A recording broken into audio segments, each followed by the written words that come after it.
Hi friends. सो बहुत दिनों बाद हमारी मुलाकात हो रही है। यस, जुगल सर के, एल के सर के सबके लेक्चर्स चल रहे होंगे आपके। अब इकोनॉमिक्स का भी नंबर आ गया है। सो सिलेबस स्टार्ट करने के पहले तो थोड़ा सा कोरोना का डिस्कशन कर लेते हैं, that is covid. Standard language में अगर बोले तो कोविड-19 की अगर बात करें तो उसने हमें सबको घर में कैद कर दिया है। बट आपको पता है कि हम आपकी पढ़ाई कभी रोकने वाले नहीं है, इसीलिए अपन ने ये वर्चुअल लेक्चर स्टार्ट किए। स्टार्ट करने के पहले सब्जेक्ट के बारे में कुछ जानकारी लेते हैं। इकोनॉमिक्स। अब बात ये है कि जो हमारा पुराना इकोनॉमिक्स था दैट वाज 12th स्टैंडर्ड का जो, और ये जो नया आपका इकोनॉमिक्स है 12th स्टैंडर्ड का, इसमें ड्रास्टिकल चेंज जो अपने पार्शियल सिलेबस में आया, दैट इज 50% सिलेबस में चेंज आया। 50% सिलेबस जो है वो एग्जिस्टिंग ही है। ओके, इकोनॉमिक्स की बात करें तो पहले इकोनॉमिक्स जो हमारे पास हमें बुक में जो पढ़ना है उसे मैं चार पार्ट्स में डिवाइड करूंगा। चार पार्ट में कैसे डिवाइड करूंगा मैं, तो सबसे पहला पार्ट जो है इंट्रोडक्शन।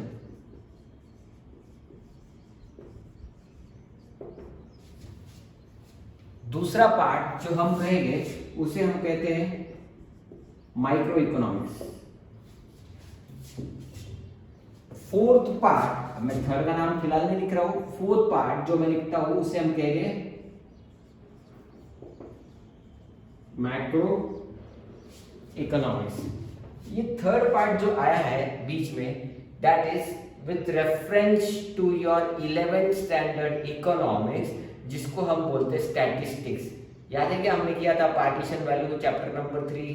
यस, उसी के कनेक्टिविटी में स्टैटिस्टिक इंप्लीमेंट हुआ है। ये स्टैटिस्टिक्स का पार्ट पहले 12th स्टैंडर्ड में नहीं था। ओके, अगर सिलेबस की बात करें तो इसमें सिर्फ एक ही चैप्टर है, बराबर है। स्टैटिस्टिक्स में भी एक ही चैप्टर है। ओके, आगे अगर हम देखते हैं तो हमारा जो मैक्रो वाला पार्ट है उसमें 4 चैप्टर्स है, एंड बचे हुए चैप्टर्स कंप्राइज करते हैं अपना micro economics, that is 4, 5, 6 and remaining 4 chapters are of micro economics. Totally we have 10 chapters. Okay, अब सबसे पहले कहां से शुरू करें? इंट्रोडक्शन चैप्टर बताता है आपको कि जो ये सेकेंड पार्ट और फोर्थ पार्ट है, सेकेंड और फोर्थ पार्ट है, इसके अंदर के जो चैप्टर है इनका ब्रीफिंग दिया हुआ है। किसमें? इंट्रोडक्शन में। सेकेंड पार्ट में खुद माइक्रो इकोनॉमिक्स ने खुद के बारे में बताया हुआ है, थर्ड पार्ट में स्टैटिस्टिक्स ने खुद के बारे में बताया, एंड फोर्थ पार्ट में मैक्रो इकोनॉमिक्स ने खुद के बारे में बताया। ओके, इंट्रोडक्शन चैप्टर सिलेबस शुरू होते ही पढ़ना कोई वैलिड बात नहीं है। क्यों? क्योंकि हमको सर अभी तक सिलेबस के अंदर क्या है वही पता नहीं। सो लाइकवाइज अपन क्या करेंगे कि हम पहले माइक्रो इकोनॉमिक्स समझेंगे, साथ में मैक्रो इकोनॉमिक्स भी समझेंगे, एंड देन जब ये दोनों चैप्टर या ये दोनों पार्ट या ये दोनों सेक्शंस जब हमें समझ में आ जाएंगे तब हम इंट्रोडक्शन को पढ़ेंगे। फिर इंट्रोडक्शन इजी जाएगा। क्यों? क्योंकि सर हमें तो पता है माइक्रो इकोनॉमिक्स में क्या है। तो इंट्रोडक्शन में जो एक एक पैरा दिया हुआ है, हर एक चैप्टर के बारे में थोड़ा नॉलेज दिया हुआ है। तो थोड़ा नॉलेज से अपन क्या करते हैं, पहले चैप्टर का सिलेबस का पूरा नॉलेज लेते हैं, that is section 2 and section 4, and फिर जाते हैं इंट्रोडक्शन पे। सर ये सेक्शन 3 के बारे में स्टैटिस्टिक्स, ये फर्स्ट चैप्टर में कुछ दिया नहीं है क्या? नहीं, ज्यादा रेलेवेंट नहीं है। थर्ड के बारे में कुछ दिया नहीं है, इसे हम अलग से ही पढ़ेंगे। जैसे कि हमने 11th स्टैंडर्ड में भी किया था, इसके लिए सेपरेट टाइम निकाला था, while studying also and while doing revision also. Okay, तो सबसे पहले तो हम समझते हैं कि भाई ये माइक्रो इकोनॉमिक्स क्या है। बट उसके पहले मैं तुमको थोड़ा सा ब्रीफिंग दे देता हूं, what is micro economics and macro economics. Okay,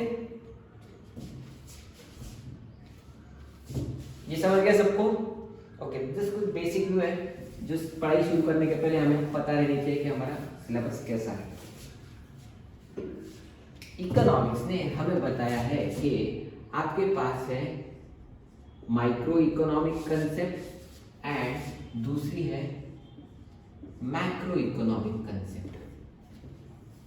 अच्छा, micro economic says that we divide the data in such a small part. आप जो भी डेटा पढ़ने वाले हो, जो भी बिहेवियर स्टडी करने वाले हो, उसको माइक्रो इकोनॉमिक स्मॉल पार्ट्स में डिवाइड करता है। जैसे कि एक इंडिविजुअल, एक इंसान, उसका बिहेवियर, एक घर, उसकी एक्टिविटी, एक फर्म, एक कंपनी या एक स्मॉल इंडस्ट्री। बराबर, मैं हर वक्त एक वर्ड लगा रहा हूं। ये एक क्यों? क्योंकि हमें इंडिविजुअल पार्ट्स में इसको स्टडी करना है। और वही अगर अपन मैक्रो इकोनॉमिक की बात करें तो मैक्रो इकोनॉमिक ये सारे एक एक पार्ट को जोड़ता है। दैट इज, उसको हम बोल सकते हैं एग्रीगेट्स ऑफ फैक्ट्स। क्या बोलेंगे अपन? एग्रीगेट। बच्चे लोगों को एग्रीगेट वर्ड का मतलब क्या है? सम, टोटल। एग्रीगेट मतलब क्या? सम या टोटल, जिस पर आपको अपनी माइक्रो इकोनॉमिक स्टडी हेल्प करती है मैक्रो इकोनॉमिक स्टडी डिराइव करने के लिए। क्यों? क्योंकि सारे छोटे छोटे पार्ट जब आपने स्टडी कर लिए तो aggregates of fact is known as macro economic. And aggregate कब कर पाओगे आप? जब आपने माइक्रो इकोनॉमिक की स्टडी की होगी। आया समझ में? क्लियर है सबको? What is micro economics and macro economics?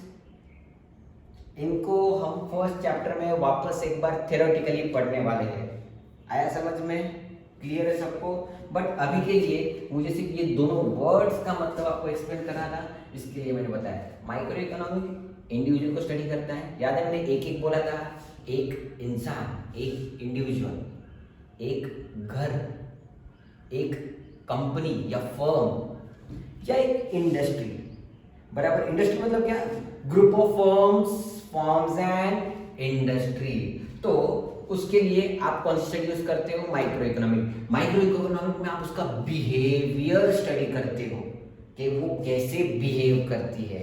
And macro economic क्या करता है? इन सारे इंडस्ट्री का एग्रीगेट करके उसका वैल्यू फाइंड करती है। जैसे कि नेशनल इनकम, कंट्री का इनकम, कंट्री का जीडीपी, ये सारा कैलकुलेट करने के लिए आपको आपका मैक्रो इकोनॉमिक हेल्प करता है। क्लियर है सबको? माइक्रो और मैक्रो का डिफरेंस समझ में आया? थोड़ा सा रेलेवेंट अपन ने 11th स्टैंडर्ड में भी पढ़ा था। एक डिस्टिंग्विश बिटवीन भी था आपके पास और इसके ऊपर दो डेफिनेशंस भी थे। याद आ रहा है सबको? अभी अभी आपने 11th स्टैंडर्ड की भी पढ़ाई की होगी। समझा? Okay.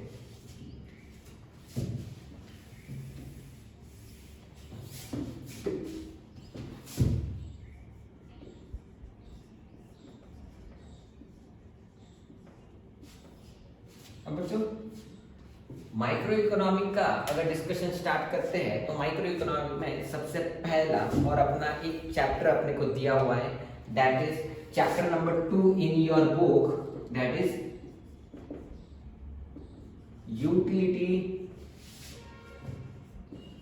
Analysis. Chapter number 2 utility analysis. अब यूटिलिटी एनालिसिस शुरू करने के पहले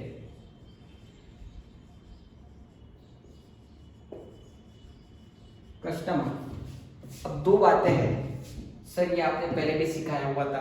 ये लेक्चर मैं उस हिसाब से बना रहा हूँ कि जो नए व्यूअर्स भी है या नए लोग जो देख रहे हैं या नए लोग जो क्लास ज्वाइन करना चाहते हैं, तो आपको 11th का जो हमने पढ़ा था वो सारी बातें शायद पता भी हो नहीं भी हो, बट हमारा काम है कि मैं ये सारी बातें आपको आज के लेक्चर में एक बार रिवाइज करवा दूँ 11th का मैच करते हुए, ताकि आपको नेक्स्ट लेक्चर से फैमिलियराइज हो जाएगा ये सारे वर्ड और टर्मिनोलॉजी के लिए।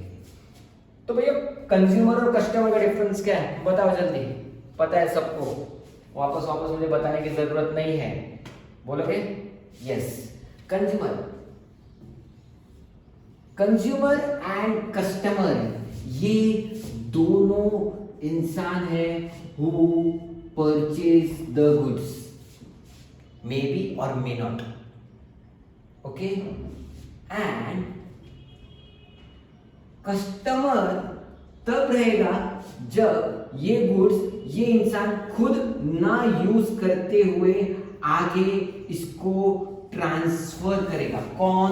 कस्टमर, बेटा कस्टमर वो है जो गुड्स खरीदेगा बट यूज नहीं करेगा, वो आगे ये गुड्स किसी और को ट्रांसफर कर देगा। बात समझ में आई?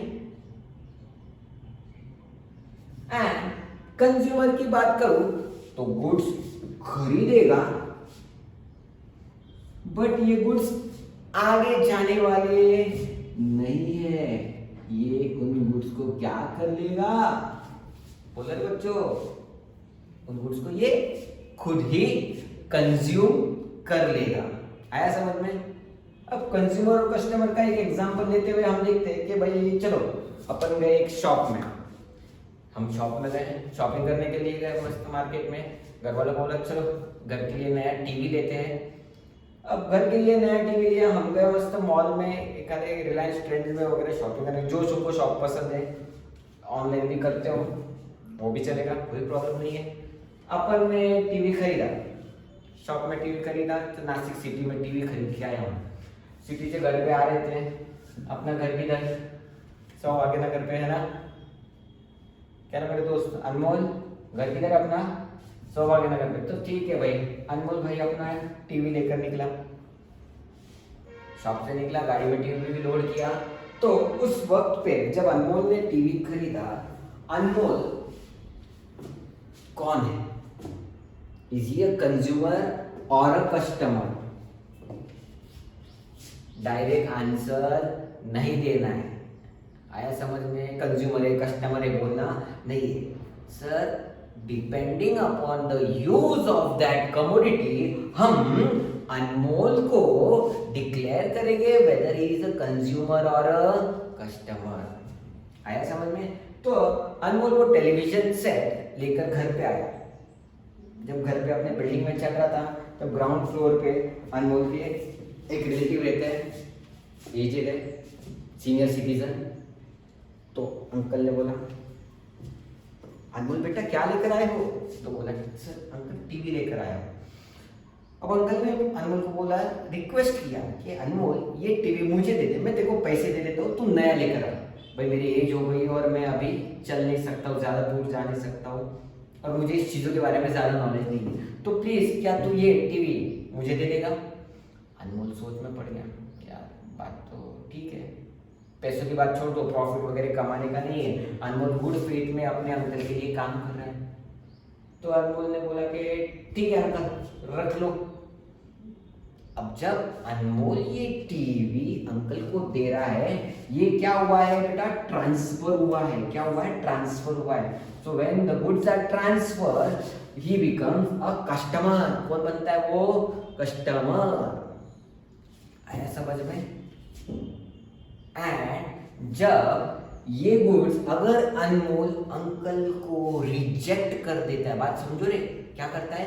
रिजेक्ट, मैं देने वाला नहीं हूँ अंकल क्योंकि ये मेरे पसंद का आखिरी पीस बचा था फॉर एग्जाम्पल, तो ये मैं मेरे घर पे ही लगाऊंगा।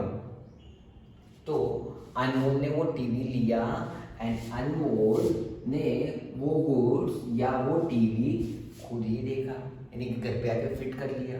अब उससे एंजॉय कर रहा है, क्वारंटाइन में मस्त मूवी लगा के देख रहा है घर पे, रोज सारी नई सीरीज वगैरह नेटफ्लिक्स वगैरह सब डाउनलोड कर लिया। तो अनमोल वो सारी सर्विसेज यूज कर रहा है, इसीलिए अनमोल बन गया कौन? कंज्यूमर। पहले अनमोल बना कौन? कस्टमर। क्यों कस्टमर बना? क्योंकि अनमोल ने वो टेलीविजन का सेट ट्रांसफर किया हुआ है। आई बात समझ में? सबको क्लियर है ये? किसी को इन दोनों वर्ड्स में कंज्यूमर और कस्टमर में कोई डाउट है? नहीं, बिल्कुल भी नहीं। ओके, माइक्रो इकोनॉमिक्स का जो सिलेबस है, ये सिलेबस हमें बोलता है कि we need to study consumer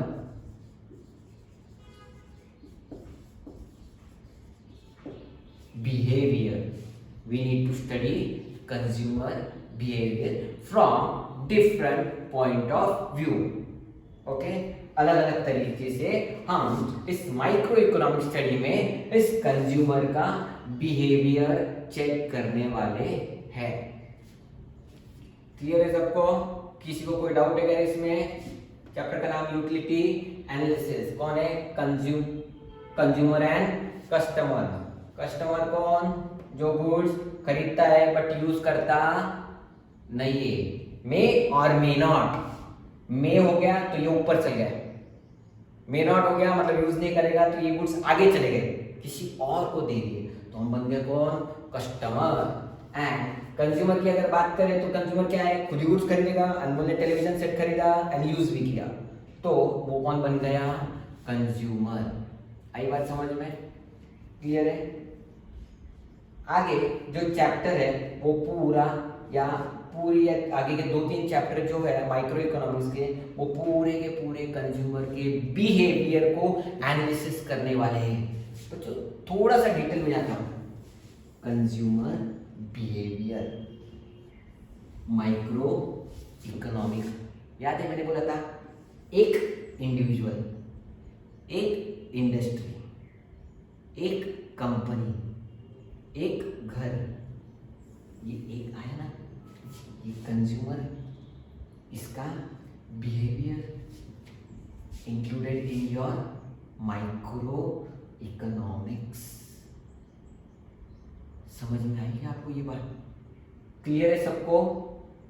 किसी को कोई डाउट है इसमें? बिल्कुल भी नहीं? ओके, रब करूं मैं अगला थोड़ा पार्ट डिस्कस करें इसके बारे में। अभी तक अपन ने चैप्टर शुरू नहीं किया है बच्चों।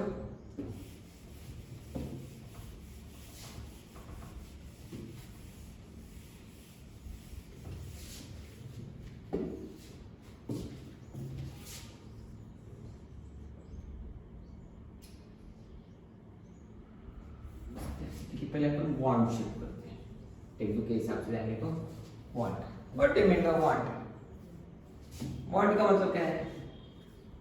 वांट, हमें कोई कमोडिटी चाहिए, वी नीड समथिंग और वी आर नॉट सेटिस्फाइड, हम सेटिस्फाई हुए नहीं है, इसलिए हमें और चाहिए, वी नीड एडिशनल, बराबर है, कमोडिटी और सर्विस। अभी तक हम सेटिस्फाइड नहीं हुए, इसलिए हमें चाहिए और additional consumption of that commodity. इसे हम बोलते हैं हमारे कॉमन लैंग्वेज में वांट, बराबर। Want are totally depend upon the resources, बराबर। वांट एंड रिसोर्सेस,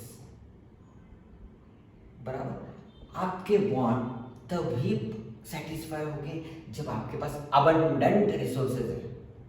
मतलब अबंडेंट वर्ड का मतलब क्या? बहुत ज्यादा रिसोर्सेज है, बट अपने पास रिसोर्सेज अनलिमिटेड नहीं है, रिसोर्सेज लिमिटेड है। बट ये जो वांट है ना रे बेटा, ये वांट बहुत सारी है, आपके पास वांट बहुत सारी है। बचपन से स्टार्ट करते हैं। वांट क्या है? आपको बचपन में खिलौने चाहिए, बराबर। वांट क्या है? आपने स्कूल में एडमिशन लिया, आपको नए क्लोथ चाहिए, बुक्स चाहिए, बराबर। स्कूल में आप थोड़े बड़े हो गए, आपको साइकिल चाहिए, आपको गेम्स चाहिए, और बड़े हो गए आपको मोबाइल फोन चाहिए, कॉलेज में गए आपको गाड़ी चाहिए, गाड़ी के बाद आपको हायर एजुकेशन लेना है तो आपको उसके लिए नए कॉलेज में एडमिशन चाहिए। इसके बाद पढ़ाई होने के बाद आपको जॉब चाहिए, आपको जॉब सेटिस्फैक्शन चाहिए, आपको सैलरी चाहिए, उसके बाद आपको कार खरीदना है, आपको घर खरीदना है। यानी कि बात करूं, वांट कभी खत्म ही होने वाली नहीं है, बट ये सारे वांट्स को सेटिस्फाई करने वाले रिसोर्सेस अबंडेंट नहीं है। आया समझ में? रिसोर्सेस आर मिनिमम, बराबर। अब ये सारे मिनिमम रिसोर्सेज है, यानी कि क्या है? रिसोर्सेज का जो क्वांटिटी है वो ज्यादा नहीं है, या अवेलेबिलिटी जितना एज पर आवर रिक्वायरमेंट है उतनी मार्केट में नहीं है। इसीलिए क्या होगा? वांट एंड रिसोर्सेस थोड़े से हैं, वांट बहुत ज्यादा है, तो क्या होगा? स्केर्सिटी। क्या होती है? स्केर्सिटी। स्केर्सिटी मतलब कमतरता। As your wants are unlimited and the resources to satisfy your wants are not available in large quantity or in abundant quantity, scarcity is created. समझ में आया? Want बहुत ज्यादा है to satisfy your various want, your unlimited want। देखो अपने को पता है कि अपनी want खत्म होने वाली नहीं है, अपने को हर एक अगली कमोडिटी चाहिए, मतलब चाहिए ही है। इतनी सारी want है, उसको सेटिस्फाई करने के लिए रिसोर्सेज क्या है? मिनिमम या नॉट अबंडेंट।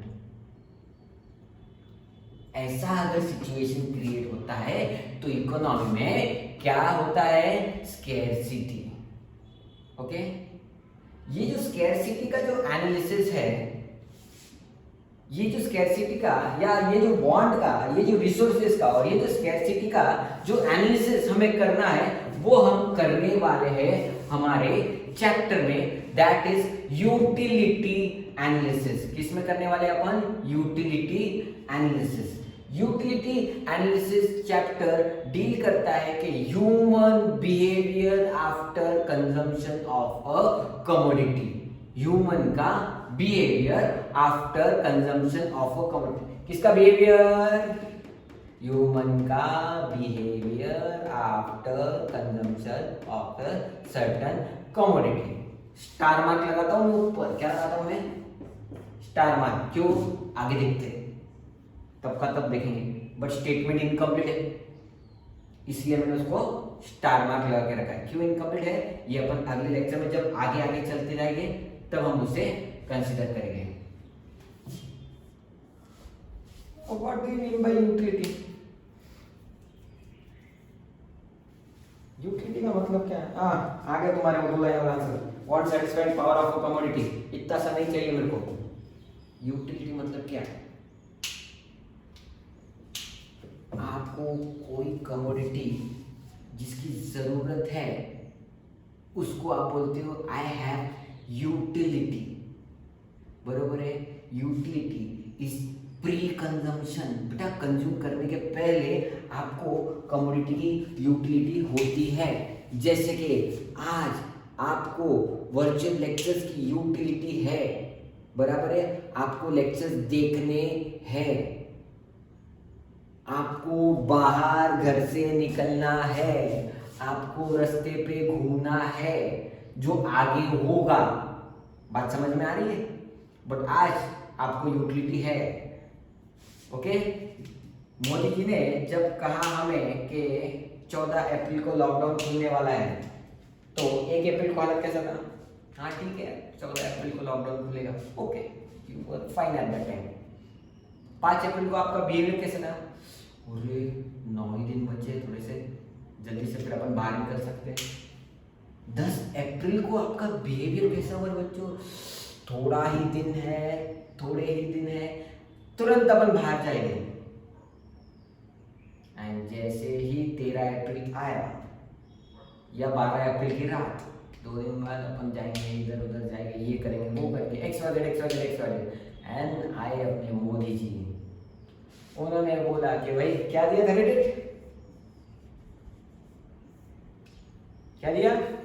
3 में, 3 में दिया था ना, 3rd में ऐसे ही कुछ दिया था शायद। हाँ, तो 3rd मई को उन्होंने लॉकडाउन एक्सटेंड कर लिया। तो बेटा देखो आपका यूटिलिटी का जो चार्ट है ना, as the days were coming nearby, आपका यूटिलिटी का ग्राफ ये बढ़ते गया एंड सडनली जो 13th डेट थी रे बच्चों, 13th डेट को आपका सेटिस्फैक्शन क्या हो गया? एकदम मिनिमम। आप मोदी जी के भाषण से सेटिस्फाई हुए नहीं क्योंकि लॉकडाउन खुला नहीं। बाकी कंडीशन बाजू में रहने दो। मेरा हैप्पीनेस था कि मैं बाहर घूमूं, मेरा हैप्पीनेस था कि मैं बाहर घूमूं, तो मेरी यूटिलिटी, मेरी इच्छा बाहर घूमने की बढ़ते जा रही थी, जो सडनली डिक्रीज हो गई। Utility is pre consumption. And satisfaction, जो अभी एक वर्ड ले लिया हमने तो उसका भी मतलब समझ लेते हैं। पहले भी हमने इसका मतलब समझा है। Satisfaction is post consumption. क्या है? Satisfaction is post consumption. तो इन दोनों वर्ड के बारे में एक और बार डिस्कस करते हैं, utility and satisfaction. Utility and satisfaction. Utility और सेटिस्फैक्शन की अगर हम बात करते हैं, utility is pre consumption, satisfaction is post. A pre मतलब क्या है? प्री पहले, यूज करने के पहले। एंड पोस्ट कंजम्पशन मतलब क्या? Satisfaction is post consumption, consumption करने के बाद में। आया समझ में? ओके, देखते हैं इसको भी एक और एग्जांपल लेते हुए यूटिलिटी और सेटिस्फैक्शन का। यूटिलिटी, आपको यूटिलिटी है कि भाई अभी थोड़े दिन में या आप घर से निकले हो, अभी ये एग्जांपल है, आज की डेट पर ये एग्जांपल वैलिड नहीं है। Okay, in the lockdown period, जो भी अभी लेक्चर देखने वाला, ये एग्जांपल आज की डेट पर वैलिड नहीं है क्योंकि लॉकडाउन लगा हुआ है। ओके, शाम के 5 बजे थे, आप घर से निकले, आपको मन में था कि आप चाट कॉर्नर पे जाएंगे, बराबर, फास्ट फूड। यस, वहां पर आप सैंडविच कंज्यूम करने वाले हो, मस्त चीज चिली सैंडविच, या अपना फेवरेट क्या है, पानी पूरी, भेल। सोचा घर से पैसे लेकर निकले, घर से हम चले सैंडविच पानी पूरी भेलपूरी खाने के लिए। ओके, आए, घर से निकले, घर से यहाँ तक आए और शॉप में जाकर हम रुके।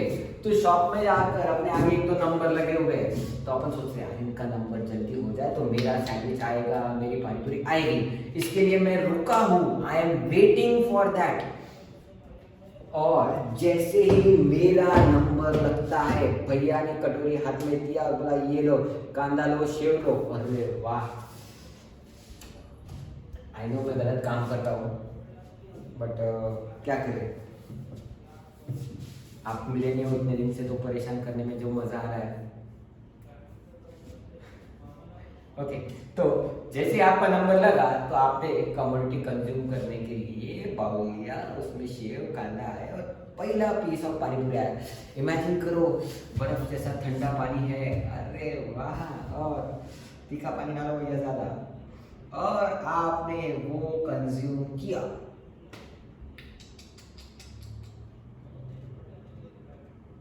Utility maximum. यूटिलिटी क्या है? मैक्सिमम। जो आपकी इच्छा थी वो पूरी हो गई, बट जब आप उस पीस को कंज्यूम करते हो, यानी कि वो जब आपको आपके टेस्ट बड्स को ओपन करता है, तब आपको मिलता है बच्चों क्या? सेटिस्फैक्शन। जब वो प्लेट, वो एक पीस जब आपने कंज्यूम किया, या एक प्लेट आपने जब कंज्यूम की, तो वो कंज्यूम होने के बाद में आप रिलैक्स्ड अगर बैठते हो कि भाई आज का टारगेट हो गया, तो यू आर सेटिस्फाइड। यानी कि utility is equal to satisfaction. जितनी यूटिलिटी एक्सपेक्टेड लेकर आया था, उतना ही सेटिस्फैक्शन हमको मिला है। आई बात समझ में? बट अगर ऐसा होता है कि लाइन में आप लगे हो, नंबर भी आ गया, आपने सोचा कि अभी कंज्यूम भी कर लेंगे, कंज्यूम किया भी, बट टेस्ट में मजा ही नहीं आया। टेस्ट में मजा नहीं आया मतलब क्या? तो फॉर एग्जाम्पल ले लेके कुछ इंग्रेडिएंट ही नहीं है उसमें जो आपके टेस्ट बर्ड को एक्टिवेट करते हैं, तो आपका मुंह एकदम टेढ़ा हो गया, क्या खा लिया मैंने। So while consuming, your utility was maximum, and after consumption your satisfaction is not maximum। बेटा satisfaction तुमको मिला नहीं है, इसलिए बोलते हैं कि यूटिलिटी इज प्री क्या? पहले। Utility is pre consumption and satisfaction is post consumption. Utility consumption के पहले रहती है कंजम्पशन के बाद। क्लियर है सबको?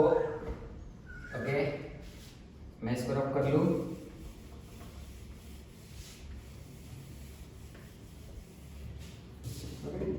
ऐसा ही एक और टर्म अपने पास है, एक अपन ने देखा यूटिलिटी एंड सेटिस्फैक्शन, बराबर है यूटिलिटी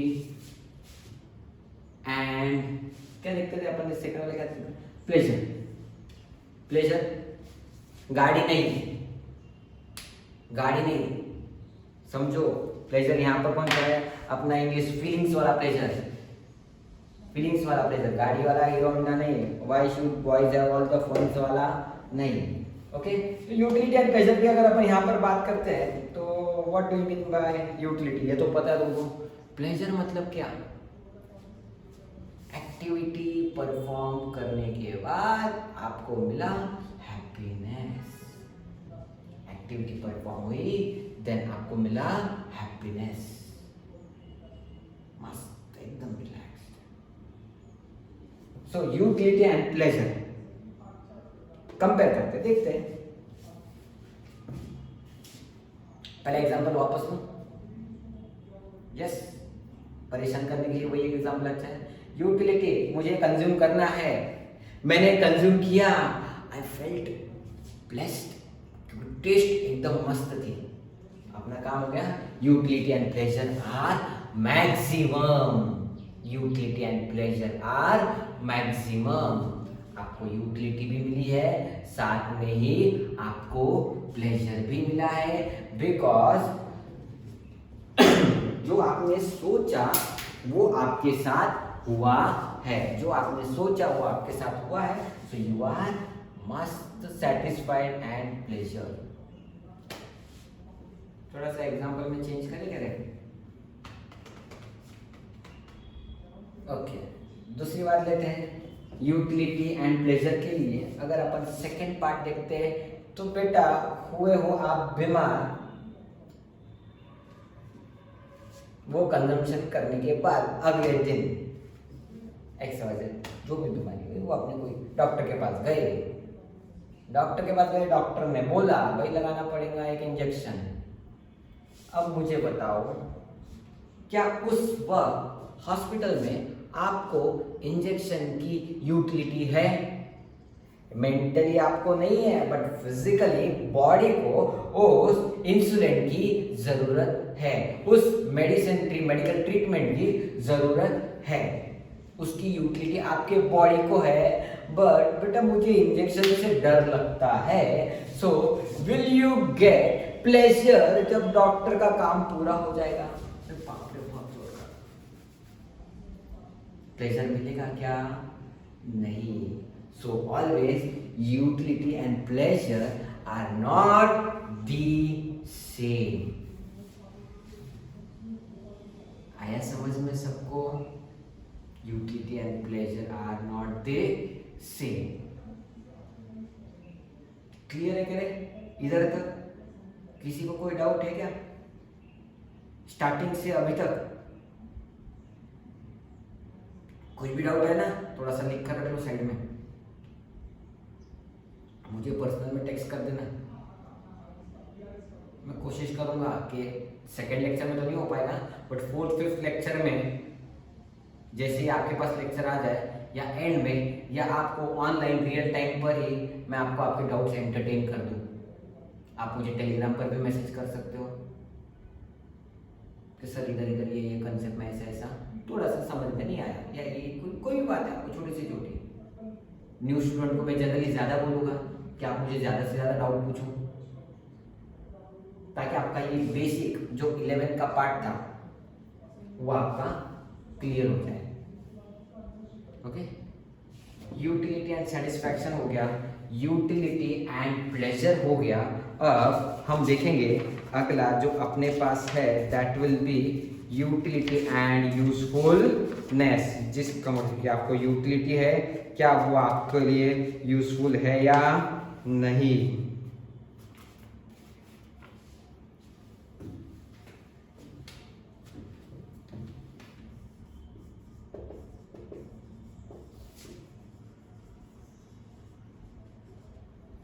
तो पूरा लिखा कि भाई वो यू दोनों सेम है, तो इसके लिए utility and usefulness.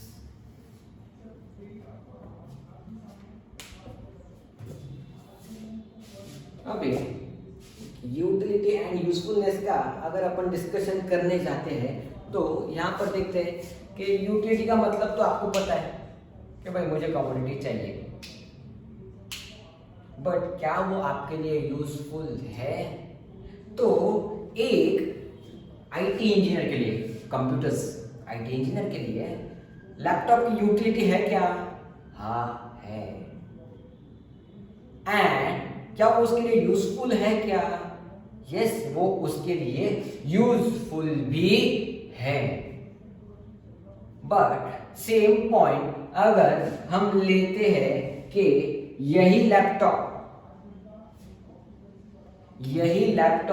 Same commodity अगर हम कोई ऐसे पर्सन को दे जिसको टेक्निकल नॉलेज कुछ भी नहीं है, जिसको कंप्यूटर का मतलब समझता नहीं है, उसको देखकर तो लगेगा यार उसके पास भी लैपटॉप है तो मेरे पास भी होना चाहिए।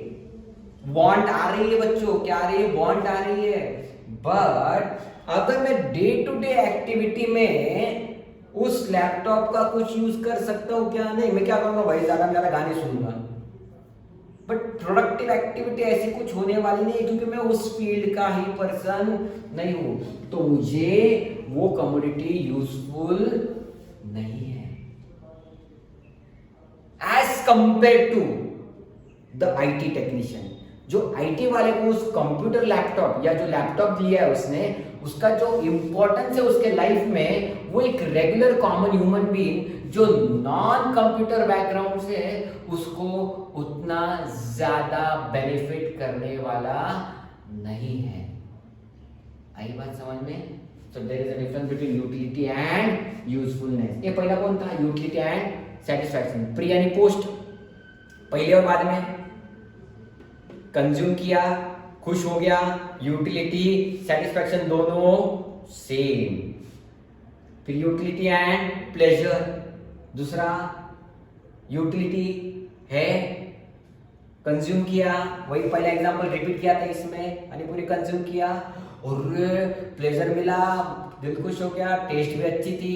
बट दूसरे दिन बीमार पड़े हो आप और आप डॉक्टर के पास गए थे, डॉक्टर आपके बॉडी को इंसुलिन वो इंजेक्शन की यूटिलिटी है क्या? बॉडी को है, माइंड को नहीं है, तो प्लेजर मिलने वाला नहीं है। आई बात समझ में? Again utility and usefulness, person to person अलग अलग, सेम कमोडिटी, यूटिलिटी रहेगी बट उतनी यूजफुल नहीं रहेगी। बात समझ में आई? क्लियर है सबको इन तीनों का मतलब? किसी को कोई डाउट है क्या रे बेटा इसमें?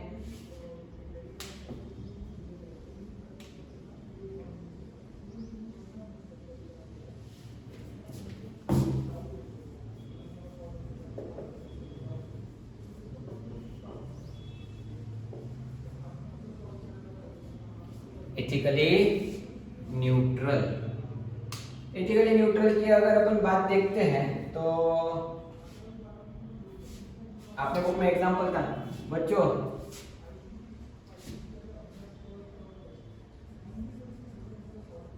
Army and Osama bin Laden, बरोबर है ना? ओसामा बिन लादेन गया, बट फिर ठीक है, नाम तो यूज कर लेते अपन। आर्मी क्या? गन, और यहां पर भी गन। यूटिलिटी बोलता है कि गन की यूटिलिटी आर्मी वाले पर्सन को है। यस है, गन की यूटिलिटी आर्मी पर्सन को है। एंड सेम गन की utility Osama bin Laden, that is a terrorist person, को भी है। गन की यूटिलिटी उसको भी है। तो यूटिलिटी के कंसेप्ट से अगर अपन देखने जाते हैं कि भाई ये कमोडिटी है, दैट इज गन, और ये पर्सन है दैट इज आर्मी मैन, और ये पर्सन है that is a terrorist. Gun army man utility के कंसेप्ट से बोलता है यस यूटिलिटी है उसको utility.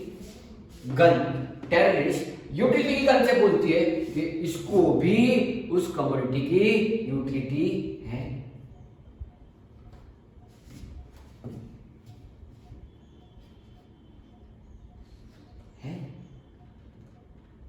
But this is not an ethical activity. This is an ethical activity. Illegal है, ये इलीगल है।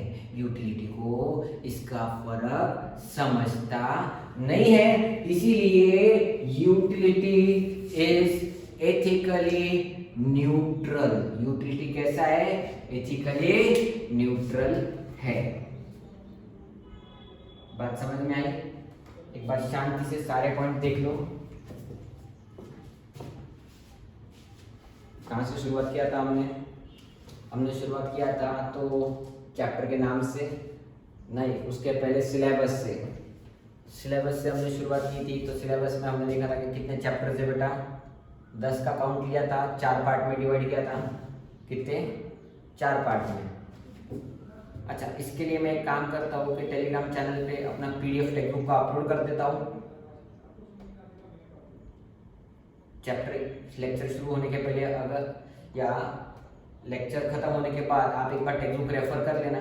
जितने जितने पॉइंट्स है हम डिस्कस कर रहे हैं उतने पॉइंट्स आप टेक्स्ट बुक में से बाद में रीड कर सकते हो, ताकि आपके पूरा का पूरा इधर ही खत्म हो जाएगा इस घंटे 1 घंटे के अंदर। जितना कंसेप्ट हमने यहाँ पर सिखाई है तुरंत एक लेक्चर खत्म होने के बाद रीड करके खत्म पैक करके रख दिया। इकोनॉमिक्स का टेंशन नहीं। आई बात समझ में? ओके, शुरुआत की थी अपन ने माइक्रो इकोनॉमिक्स से। नहीं, दोनों के डिफरेंस है। इकोनॉमिक्स के 2 पार्ट्स, माइक्रो एंड मैक्रो। जिसमें स्टैटिस्टिक्स उसको बाजू में रखते हैं। माइक्रो इंडिविजुअल, एक वर्ड याद आ रहा है क्या? हाँ, मैक्रो एग्रीगेट था। फिर कंज्यूमर कस्टमर का मतलब समझा अपन ने। कंज्यूमर और कस्टमर क्या? कंज्यूमर पर्सन खरीदता भी और कंज्यूम करता भी, सही है ना? कस्टमर कौन? खरीदा, आगे ट्रांसफर कर दिया। तो depending upon the transfer we will decide whether he is a consumer और कस्टमर। फिर वांट पर आए थे अपन। वांट, अपन ह्यूमन बीइंग, अपनी wants are unlimited, but to satisfy this unlimited wants resources कैसे थे? लिमिटेड या नॉट अबंडेंट, ज्यादा क्वांटिटी में अवेलेबल नहीं है। इसीलिए मार्केट में क्या होती है? स्केर्सिटी। क्या होती है मार्केट में? स्केर्सिटी होती है। तो बच्चों एक बीच में मैं पॉइंट ऐड कर रहा हूँ, स्केर्सिटी नहीं होनी चाहिए तो क्या करना? अगर ये स्केर्सिटी होने देनी नहीं है तो हमें क्या करना चाहिए? सोचो तो 1 मिनट के लिए। आपने वांट है और सामने रिसोर्सेज है और इसकी स्केर्सिटी होनी नहीं चाहिए, तो आपको क्या करना पड़ेगा? क्या मिनिमम यूटिलाइज करना या मैक्सिमम करना या एवरेज करना? मिनिमम, मैक्सिमम, एवरेज, क्या लगता है बच्चों तुमको? क्या है इसका आंसर? तो we should use the resources optimum. Optimum मतलब क्या? ज्यादा भी नहीं, कम भी नहीं, as per our proper ethical requirement. Proper मतलब मेरी मर्जी अलग अलग है, बट लीगली कितना यूज होना चाहिए उतना यूज करो रिसोर्सेस को, तो उसको बोलते हैं अपन ऑप्टिमम यूटिलाइजेशन ऑफ रिसोर्सेस, जिससे स्कैर्सिटी शायद थोड़ी कम हो जाए। आई बात समझ में? फिर यूटिलिटी के कुछ कंसेप्ट देखें। यूटिलिटी मतलब क्या? तो भाई want satisfying power of a commodity. क्या यूटिलिटी मतलब क्या? Want satisfying power of a commodity. फिर उसके बाद अपन ने देखा यूटिलिटी एंड क्या रे?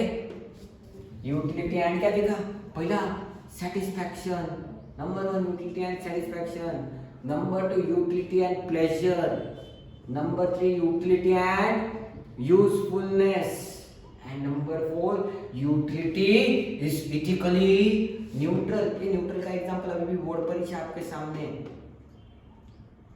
इथिकली न्यूट्रल हो गया रिवाइज एक बार। किसी को कोई डाउट है?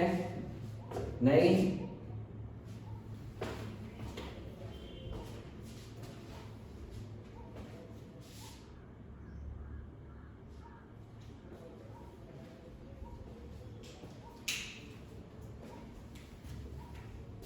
Number 1, number 2, number 3, number 4,